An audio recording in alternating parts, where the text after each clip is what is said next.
आज आप लोगों से एक इंटरेस्टिंग और जादुई केमिकल की स्टोरी शेयर करते हैं। आज से लाखों करोड़ों साल पहले जो एंशिएंट इजिप्ट थे, वो अपने फ़ैरोज़ की बॉडी को स्टोर करने के लिए मम्मीफाई कर देते थे। तो उनका बेसिकली बिलीव क्या था?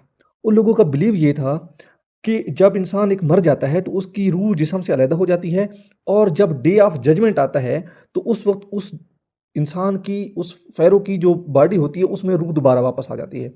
और शर्त ये है कि अगर उस फ़ैरो की बॉडी उस डे ऑफ जजमेंट से पहले डिकम्पोज़ हो गई, तो फिर उसकी रूह उस बॉडी को नहीं ढूँढ पाती और वो फिर अपनी अब्दी ज़िंदगी हासिल नहीं कर सकता। तो फिर इस मसले पर जब वो सर्च कर रहे थे, तो उन्होंने देखा कि एक वादी के गिर्द एक सफ़ेद कलर का केमिकल पड़ा हुआ है और उस केमिकल को जो ही वो बॉडी पर लगा देते, तो जादुई तौर पर उस फ़ैरो की बॉडी को लाखों करोड़ों साल पहले कुछ भी नहीं होता था। इतने साल बाद कुछ नहीं होता था। उसकी बॉडी बिल्कुल ठीक पड़ी रहती थी। तो फिर हुआ क्या? उन्होंने बोला, अच्छा, ये तो हमें डिवाइन ने चीज़ दी है, ये तो हमें खुदा ने चीज़ दी है कि ताकि हम अपने फ़ैरोज़ यानी हम अपने किंग्स की बॉडी के ऊपर लगाएँ, ताकि ये लंबे अरसे तक ठीक रहें और इनको अब्दी ज़िंदगी हासिल हो। मतलब उसको एक डिवाइन सा एक किस्म का बड़ा-सा ओहदा दे दिया गया, बड़ा रिलीजियस बिलीव रख दिया गया। तो फिर हुआ क्या?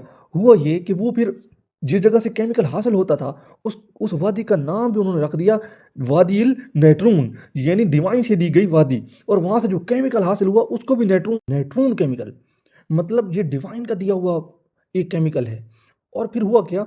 वो नैट्रून नाम चलता फिर ये ग्रीक्स में गया, नेट्रियम हुआ, नेट्रियम से आजकल हम उसे सोडियम बोलते हैं। और उस केमिकल का जो नाम बेसिकली केमिकल था, वो था सोडियम कार्बोनेट।